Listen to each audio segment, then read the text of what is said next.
I've always been quite a positive person, but of course I did have a lot of times that I wasn't that positive anymore because I was like, there's no way out. Welcome to another episode of Brave Beginnings, Growing Confident Through Conversations. And today we have Lore Deviaene. I'm so excited that you're here. Welcome to the show. Thank you. Excited to be here. So, welcome to the show. Thank you. This podcast is all about growing confident through conversations. Why on earth do you think I've invited you here today? Because I had to grow my confidence over the years. Yeah, right.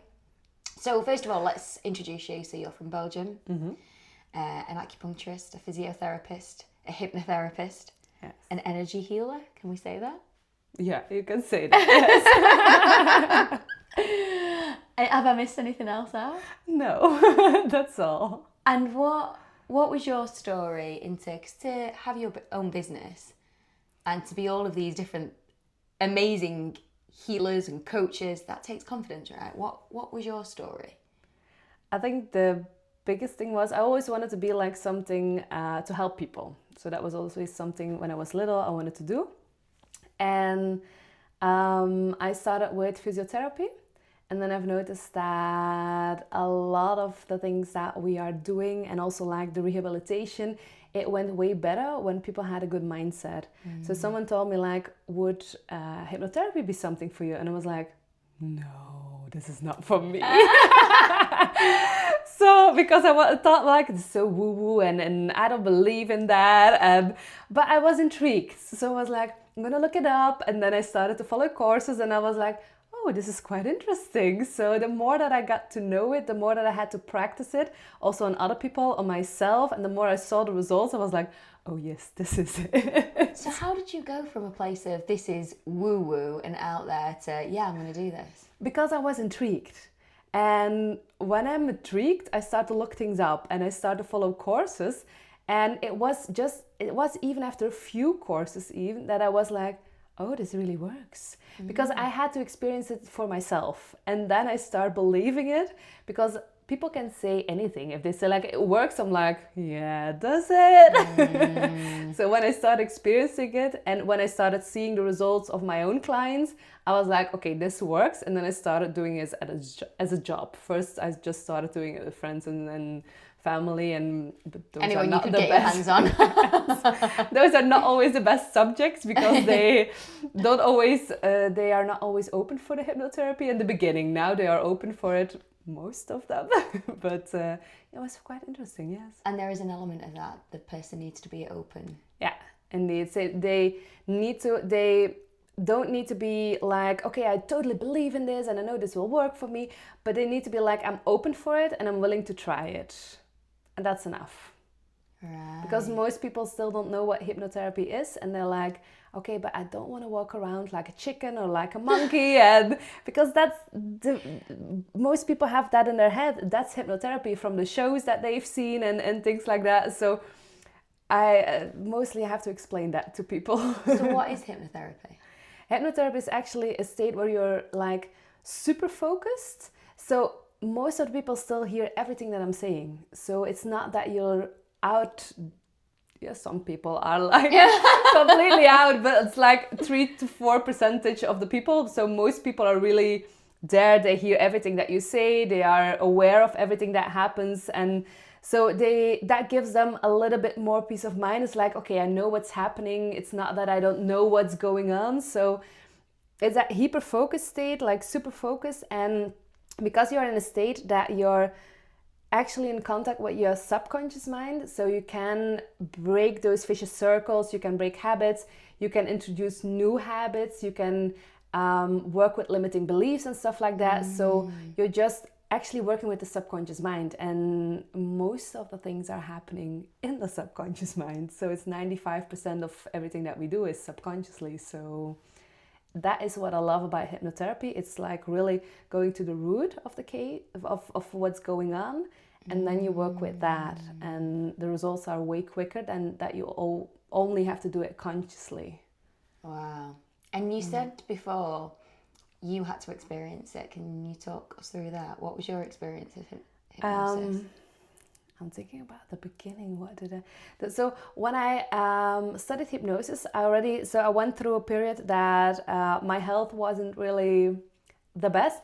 I was like fatigued a lot, almost always. So I had to go through a lot of things, like also to study and stuff like that. So I had to learn how to cope with that, to deal with that. I had to grow my confidence. So I started to see that the hypnotherapy could help me, like with a lot of things, with growing my confidence, with having some peace of mind. Because of course, when you have something like being fatigued like all the time, there's a lot of uncertainty, and there's a lot of times that you're like, I like being in control. So when you have that, you're not in control anymore, because you're not in control. You want to do so many things, but your body doesn't want to do them. So it feels like a constant fighting between your mind and your body. So it's like learning how to cope with that, learning how to accept your body again, how to start loving yourself again and stuff like that. And the hypnotherapy really helped me doing all those things, growing my confidence, also going into business and stuff like that. So yeah, it helped me a lot. I'm intrigued because when I first met you, you mentioned the chronic fatigue, and I didn't have a clue what it was. And I don't think many of the viewers will, or many people in general. I think it's the problem with that is because it's you don't see it. So when you looked at me, it was like, oh, I was fine. I could smile, like I could do some things and stuff like that. So you don't see anything. And that's, I think, on one hand, it's good, of course, because I could walk, I could do anything. So my body was okay and in that side. But people don't see it. So there's a lot of judgments there. And there's a lot of also because they didn't really know what it was and things like that. So there's so much uncertainty, so much judgment also about it, because at some point I was like, yeah, I might be stupid. I might not want to do those things. Maybe it's just all me, because some people told me like, just go exercising, just do this, just go in nature. I'm like, I've tried all of those things, or just keep going. I was like, I think that's the problem, because I always kept going and I didn't listen to my body. So that was one of the things that I had to learn. And the uncertainty, the not being in control, the fact that people don't know what to think of it. And I think that's a problem with a lot of things that you don't see. There's a lot of things that you don't see when you see people. So I think those were the things that were the hardest to cope with. And when did it start for you? When I was 17, 18 years old, so it's quite early. That is very early. Yeah. That must be such a pivotal moment, you changed dramatically during those years. Yeah, because I was always a very good student, so that was actually a big part of my personality, my identity, that I could study quite quickly, and it was, I had to do the work, but it was quite easy. And then at one point I wasn't able anymore, so it was really hard to find myself back, because I identified myself as a good student, that was something that I was really good at, and I didn't have a lot of other things at that moment that I felt like I was good at. So it was like, who am I? Because the thing that I'm good at, I'm not able to do anymore, because I could only concentrate, I don't know how long, but it wasn't very long. So I struggled a lot also with my studies. I had to figure out, what can I do? I had to it was really difficult, because I tried on different things, but I just didn't have the energy. I just didn't have the concentration. And at one point I found someone who could help me.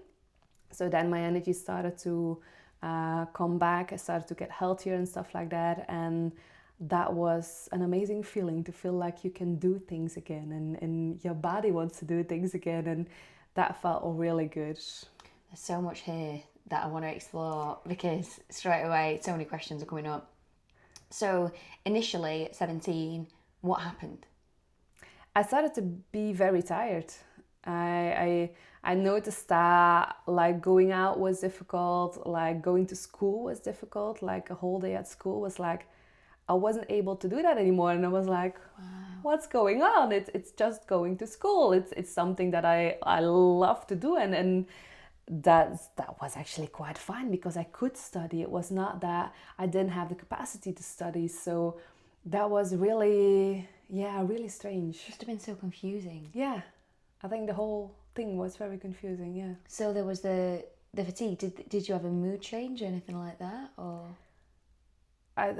Well, I will have had mood changes, of course, but I think the positive thing is that because no one could give me a way out, and was like I tried so many things till I found someone who could help me. But it was like every single time you get your hopes up. That's another thing. You get your hopes up. You do the work. You're like, okay, this is gonna work this time. I'm gonna go through it, and I will get my energy back. And every single time I was like, oh no, it's not working. So every single time your hopes get crushed over and over again. And what kind of things did you try? So many things. I tried a lot of things. I tried the classical medicine. I tried alternative medicine. I tried food. I tried movement. I tried psychotherapy. I tried so many things. Classical medicine. What does that look like to get someone's energy back? Not a lot. Yeah, I was just thinking. I was like, what do you give someone? Like, did they try and give you antidepressants? Oh yeah, I don't think I took antidepressants, but at one point I got medication for people who have dementia. Alzheimer's, yes. So that was one time that didn't end. Yeah, it wasn't good for me. And also I got medication for Relatin for ADHD. Oh wow! Okay. I got, because they were like, you just have to keep going. I was like, I'm already doing that. Yeah, just take this; it will work. I've never been as worse as one because I don't have ADHD. So for me, it was the worst period of my life the moment that I started taking that. So I tried a lot of things. Yeah. Wow. And how long? You know what? Before I even ask that question, I'm intrigued. What did your day look like during this period? It depends on what I was doing, because I tried to study. I had to stop because it was too hard. I couldn't concentrate enough. Then I tried to do nothing. For me, it was hell to do nothing, because I was like, what do I need to do with my time? And everyone around me was also studying and living their life. So then at one point I started working, I think it was 3 days a week, 4 hours. So it's nothing. But for me, that was really hard. And I was like, what is going on? Because it was 4 hours. And even in those 4 hours, it was like making sandwiches and stuff like that. I had amazing people that I worked for. But I was like, even this is so hard, because you had to stand up, of course, you have to work with clients and stuff like that. But I had, even in between, sometimes I had to sit down, of course. That I was like, this is just 3 days, 4 hours a day. And so that was very confronting. And how long were you battling this? I've battled it for quite some time, but then after, I think after 4 to 5 years, things started gradually getting better and better and better and better. Like, first year of physiotherapy I had to do in 2 years, so I planned to do it. Actually, I planned to do the 5 years in 10 years. I'm lucky I didn't have to do that, because that will have been a long time. But the first year I did in 2 years. First year I did in 2 times, so in 2 years that I did half of the courses and then the other half of the courses. And from that time, so like the second year, I could like do every single year. So I noticed that for me that was a big thing to get that degree. So all my focus was on that, and I had to spread some things and change some things, but I was able to do it year by year, and that for me was a big win, that I was able to do that. Also, graduation was like, yes, I finally did it. I worked so hard. So for me, my student years were not my best years, but I'm really happy and I'm glad, I'm grateful that I got to do it, and then I finished it. And yeah. What were you like before the fatigue? I thought a lot about that, because I was always like, I want to go back to that period. But I also learned a lot about myself. I was a happy kid. A people pleaser, perfectionist, loving to be in control. I love to hang out with friends, to do stuff. Yeah. So I was a happy person. So I had to find myself back in another way. Yeah, right. Yeah, I couldn't go back. Did you ever find out the cause? No. So that's the thing. I don't know if there's like one cause. There were like different things that happened, so it could be like those different things all together, or it could be like one thing, but I'm not sure what the cause was, why it happened, or no. And what about the remedy? What was it? What was the thing that got you out of it? So it was like it was a combination of rolfing, acupuncture, Twina. Rolfing it's really hard to explain because I'm not really sure that I can explain it in the right way, but they work on, I hope I say this correctly, but they work on your muscles and your posture and your body, and it's really like shaping your body again, because I was standing like very wrongly because my body wasn't in great shape. So this and Twina is like also acupuncture, but like working on the acupressure points. And so I did those 3 things, and then also I didn't do them. Someone and he became like a friend and a mentor for me because he has been guiding me all those years. He also was kind of a coach for me. And then also like the hypnotherapy came at one point. So all those things really helped me to get through this. So. And now, do you think the chronic fatigue has had an effect on you now? Like, what is the effect? I've learned so much. I know people say that they are grateful that they had it. I can't really say that I'm grateful that I had it, because I always also lost a lot of things or couldn't do a lot of things. But I am grateful for all the lessons that I've learned. I'm grateful that I got to learn myself. I got to learn more about other people also. I'm grateful that I had to learn so much so I can use it in my practice right now. So that I'm really grateful for, but I can't say I'm grateful that I had to go through that. Right, because you lost some major years in your life, 17 to 22. Yeah. They're like... maybe even long. Yeah, longer. I didn't lost them, but it's like I blocked out a lot of things because I'm like, yeah, it was not that it was a bad period. I still had amazing family, amazing friends, an amazing boyfriend.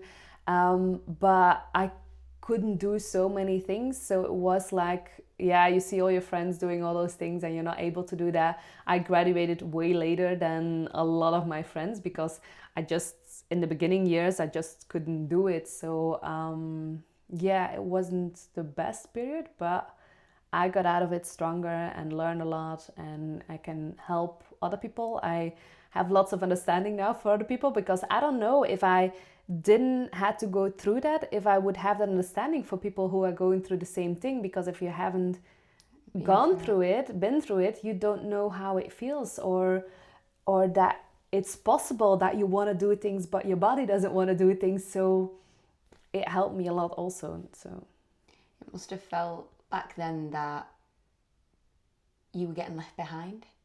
Yeah, it felt, yeah. That must have felt quite isolating. And if no one understood you, what were the implications of that? Like, a lot of people saying you shouldn't be feeling this way, or here's some tablets this should sort in. People not really understanding. Did you get that? Did you get many people who didn't believe you? I'm presuming so. So how did that feel? I think one of the biggest thing that I had to learn is that people cannot understand it if they haven't gone through it. So I had to be grateful for them that they could not understand it. But I started to isolate myself also. Luckily, I had amazing people around me that took me out of there and that kept including me, even though they knew that I couldn't go out or that I couldn't do certain things. So I'm really grateful for that, because otherwise I don't know what would have happened. So I think I'm lucky that I had that supportive system. Even though they didn't really understand it, they really tried very hard to understand it. And I think I'm very lucky that I had that, because a lot of people don't have that. So yeah. It's incredible how positive you are about the whole thing. Yeah, I'm not always that positive, but I learned how to deal with it. And I have had periods then that I was very low and that didn't feel good. But I learned how to manage it. It has been a while that it has been going good now. So if you have asked me that 5 years ago, maybe I don't know if I would have been that positive. But yeah, I had to learn to find a way how to deal with it and to cope with it, and just not see just as lost years or as people didn't understand me, people didn't believe me, and because I can't stay there. And It's not a nice place. No. And I think you've picked up on something really amazing, because I think we've all been guilty of being in bad relationships or being in a job that we hated for too long, and thinking that we've wasted those time periods, those parts of our lives, which ultimately, you know, hopefully we've all learned from, but sometimes we don't hold on to the learning, we hold on to the misery and the pain of what it was. What were your tools? What are your techniques around that? Like, how have you managed to do that? I think both the hypnotherapy and both the also the energy healing was a big one for me. It's like acupuncture, energy exercises was a big one for me to get out of that, to get peace of mind, to also use my mind and my body to get new understandings, to let go of a lot of things, and to move on. I think I've used those techniques a lot, still using them because sometimes things come up and I have to go through that. But yeah, that really helped me a lot. If you had any advice to people at home who don't have access to acupuncture or hypnotherapy, what advice would you give them in order to kind of get through that lost time? A good question. I think there's also a lot of things that you can find on the internet, even though it's not the same as working one-to-one with someone. I think there's a lot of there to find out, and it's also like coming to accept where you are right now. I think that's a really big one, because yes, you want to move forward, yes, you want to get better, yes, you want to get to another place, but accepting where you are right now gives you so much peace of mind. And I had a really hard time with that, because I was like, I don't want to accept how I am right now. I was about to say that. Yeah. So I was like, no, I don't want to do that. But so I didn't understand that. But it's just accepting where you are right now, knowing that you are moving forward towards the direction that you want to be. And that's a very big one, because then you start to enjoy more again. Then you start to have some peace of mind again. And sometimes even just focusing on your breath. There's like this simple exercise. It's like just sitting straight and just closing your eyes and just feel your feet. Or just feel that you're sitting down, the contact between your legs and the chair. And feel yourself breathing. And just doing that brings you back to the moment. So many of my clients who struggle to switch off in that way. Yeah. And it's the first thing that I'll say, you know, let's get you back to the present, let's get you meditating, you know, getting into the body as well. Yeah. Because they're trying to escape it a lot of the time, because it feels scary. Yeah. It's hard though to stop, isn't it, when you've been running for so long. And it must have felt quite hard for you to get inside your body when your body wasn't working for you. That was a very big one. And that's also with the energy training. So you start learning tapping. In the beginning I was like, oh no, what is tapping? And this is so weird. And I had that with a lot of things that I'm doing right now. I was like, in the beginning I was like, this is so weird, I'm never gonna do that. But I'm like, I'm intrigued, and then I'm like, I'm gonna try it out. And I'm gonna see if it works, yes or no. And then I was like, after a while I was like, oh, this really works. So the tapping is just, a good point is you have your umbilical. Okay. And then you go there, it's like, it's 2 inches or 5 centimeters. Okay.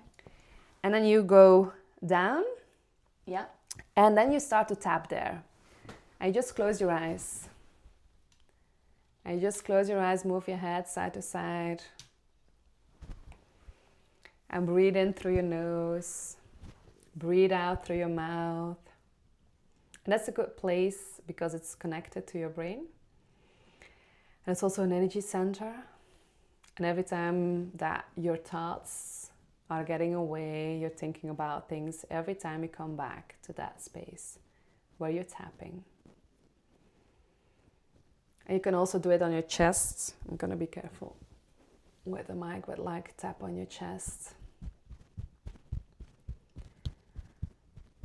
And just feel your body. Yeah, maybe don't tap on the chest for too long. Just for a little bit. And when you do this, and even only doing this, It's amazing what happens. I started doing it with clients and I was like, this helps me so much to get inside of my body again, because your body is only here. It's never in the past, it's never in the future, it's only here, because our mind is always in the past, in the future, it's always thinking about things most of the time. And by tapping your body, you have to get back inside of your body, and it helps to relax. It's incredible. So you've got the chest, you've got the stomach. Are there any other? You can tap your whole body. You can tap your whole body. So how come you do those 2 points? So those are really good points. So most of the time I start with the belly. Don't do this when you're pregnant. So you can tap your body, your belly. So normally I would tap harder. And your chest, you also have this point here. You also have your arms, your shoulders, your neck, your head. Your brain is also a very good one, like to tap your skull, your brain. You can tap your face, you can tap your legs, you can tap your whole body. And it's really nice because also people who don't feel a lot of safety inside of their body, it's good to tap your body, to start feeling your body again, because a lot of people have disconnected with their body, and that also creates a lot of stress. And that's one way they can get back into it. Yeah, indeed. It's an easy way. It's so easy. It's so simple, and it's just using your body. How else can people feel safe in their bodies? Because, I mean, some people are going to be thinking that sounds weird. Like, it is weird. Just try it out. No, I mean, like that concept of not feeling safe in your body. Yes. Some people don't even know that they don't feel safe in their body. Yeah, most people, like when you had like something, it can be a disease, it can be trauma, it can be something. It's like your body doesn't feel safe anymore because you don't trust your body anymore, or you don't like your body. You think you're too fat, you're too ugly, maybe you're too thin, you're too this, you're too that, and then you actually disconnect and you don't have that safety. So just try it out. And if you feel like, if you tap, for example, your left hand, and after a while you start feeling your hands, some people don't even feel the difference.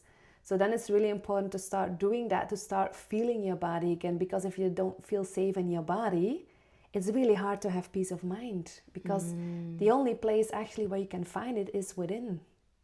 You can never that was also something that I've noticed. I was always looking for things and looking to find a solution out there, and not going inside. Looking for external things. Yeah, indeed. I feel like that's a habit we all have, right? Yeah. We keep looking. Even though we already know the things, but we don't do them. And I used to do that for a long time. I had a lot of knowledge, but I didn't do it. I can have all the knowledge in the world. If I don't do it, it will not change anything. Yeah, we have so much knowledge and not enough action. Mm-hmm. Yeah. I feel like I've been guilty of that as well in the past, knowing things. Yeah. The worst place to be, though, when you know something and you're still not taking action. Yeah. That's the worst place. When you start taking the action, things feel like they're moving. I would say even ignorance is better than the place when you know but you're not doing. Do you know what I mean? You really beat yourself up. Yeah, I think we've all been guilty of that. I've been guilty of that for so long. Like, what kind of things? What kind of things have you known about but you've not changed? I think now I try to do it. And I say try, I know it's not a good word. In hypnotherapy, we use it when we want people to not to do it. Oh, really? Yeah, like you're gonna try, but you're not gonna find it. You're gonna try, and it's not gonna happen. So that is like language that we sometimes use in hypnotherapy. So trying is not the best word. So I'm starting to implement more and more things in my life, but very little. Like first, like meditation or like self-hypnosis. I just thought like, oh, this is too long. I'm not gonna do that. I don't have time for it. I have all the excuses. I've used them all. But I started to realize if I don't do them, nothing's gonna change. And I heard something, and it was quite recently, and it was like, you have a choice. You can choose which difficulty you want to have. You can have the difficulty that you're not where you want to be, or you can have the difficulty that you actually take action, and it's sometimes it's difficult. Sometimes it will take some energy. Sometimes you have to make time for it. But you can choose. And that's the thing, isn't it? So a great quote that stays in my mind is, what you don't change, you choose, right? And people think that change is so much harder than staying the same, and it's not when you think about the pain, the initial effort, and it's a lot of effort, isn't it? Neuroplasticity, so your brain's ability to adapt to change, that takes a lot of energy, and it gets harder and harder as we age, especially past the age of 35, as we know. So it's really, really time consuming, and it takes loads of energy to change. But once you start changing, it's like when you start learning the piano or a language. I'm very bad at learning languages. Or learning a new gym routine. It's hard the first few times, and then it gets so much easier. But the effects that it has on your life, it makes your life easier, right? Yeah. But there's so much resistance to changing, and I think I found this with myself, and I find this with my partner and with my friends.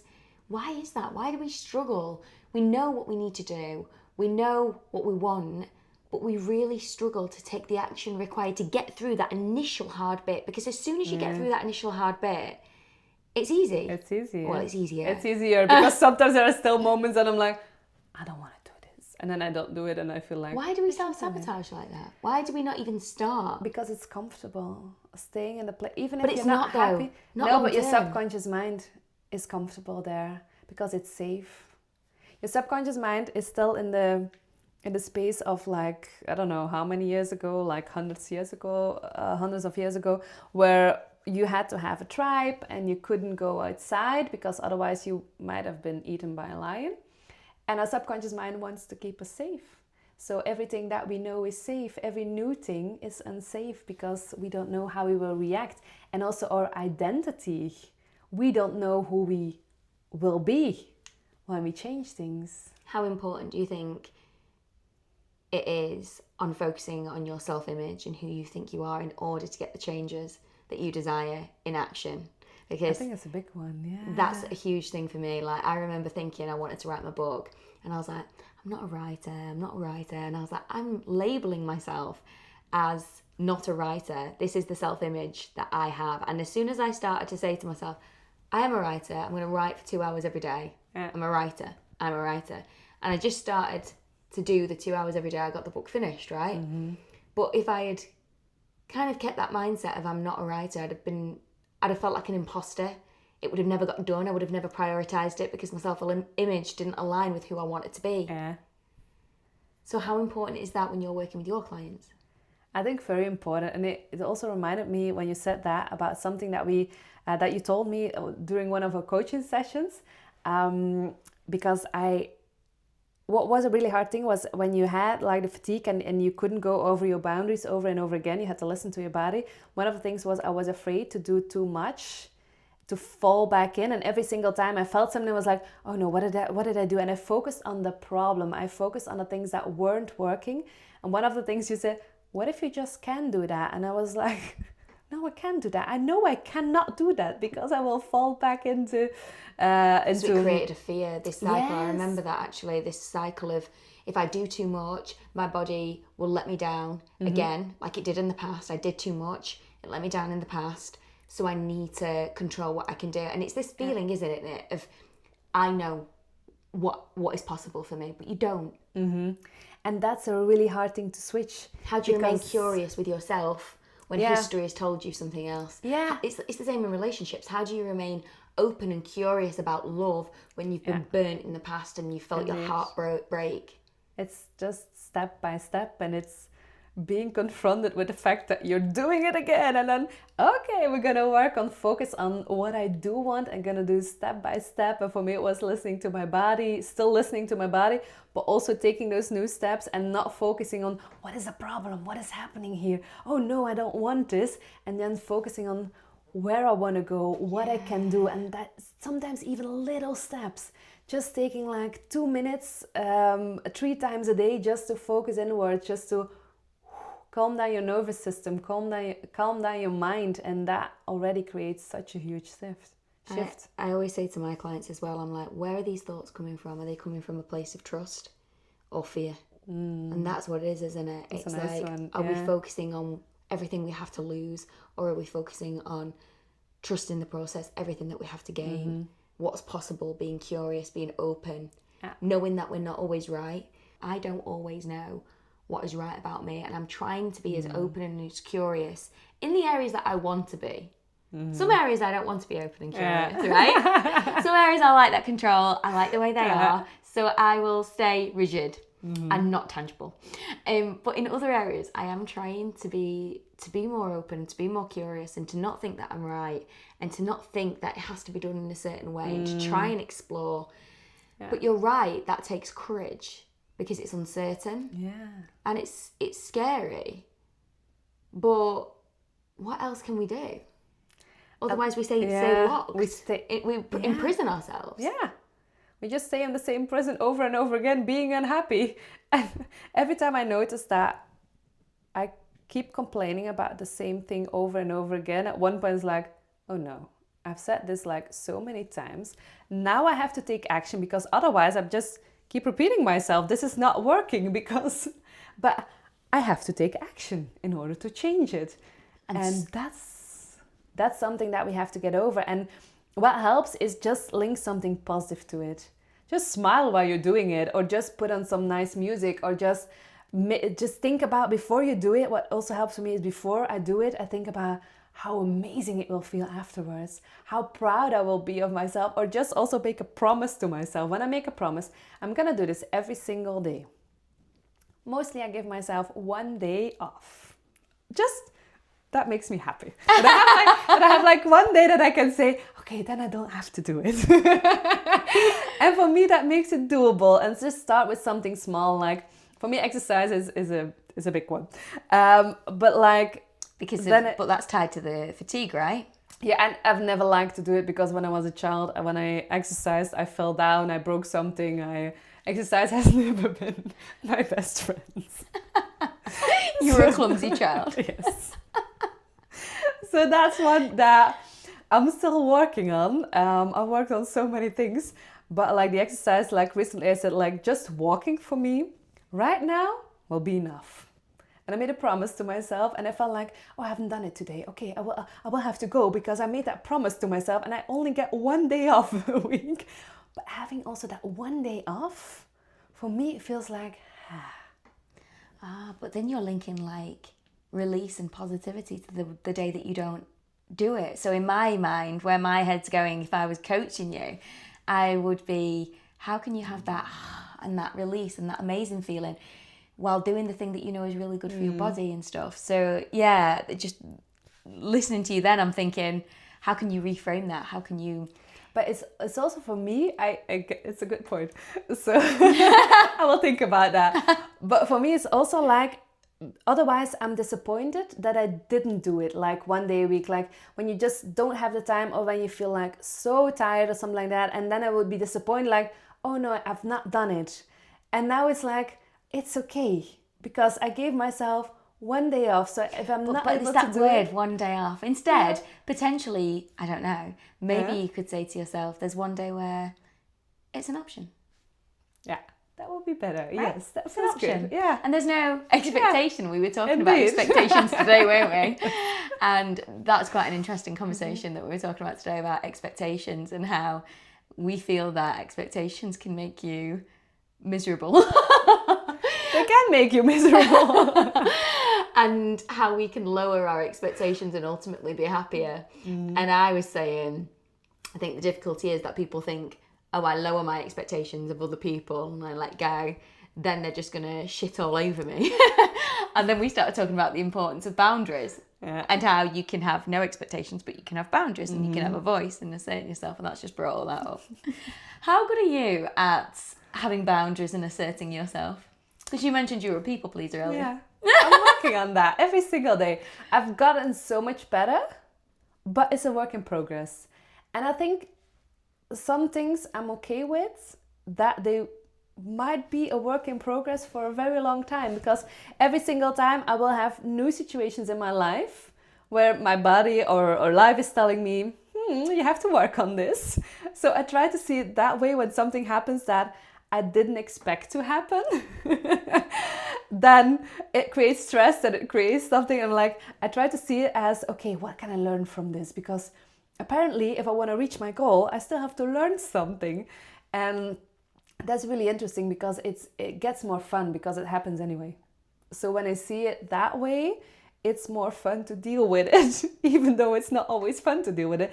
And setting boundaries is one of them. I've gotten so much better, but I still have to work on a lot of things to set my own boundaries. Why do you struggle with it? Because I don't want to disappoint people. Why? Because I want everyone to be happy. And to like you. Yeah. To like me, to be loved, that everyone is happy. I want them to be happy. So, yeah. I'm laughing because I used to be the same. I still am the same. I'm still a bugger for it as well. You know, and I think that is normal. It's normal to people please to a certain extent, but it's something that, yeah, I felt guilty. For me, there's this feeling of guilt. Like if they weren't happy, I've done something wrong, I'm an inconvenience, I feel guilty, don't feel loved, don't feel accepted, and that's a horrible feeling in your body, isn't it? So to avoid ever feeling guilty, I would overplease, overgive, and ultimately not give to myself. And I always say that to my clients as well. They'll be like, I'm a people pleaser. I'm like, oh, do you please yourself? They're like, what? Like, you please people. Do you please you? And they're like, that's a good one. no. I love that one. I don't often please myself. I'm like, well, then you're not a people pleaser, then, are you, babe? You're just a mug. You're just getting walked right over. You're an other people pleaser. Yeah, that's really good. That hits home. Yeah, it does. So, at the end of this podcast, it'd be really great if you could give maybe you've mentioned a lot about things that you've learned from your experience through chronic fatigue and your experience as a practitioner.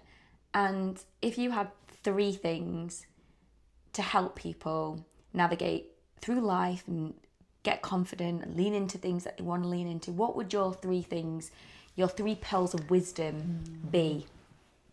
Good question. I think one of them for sure would be check in with yourself.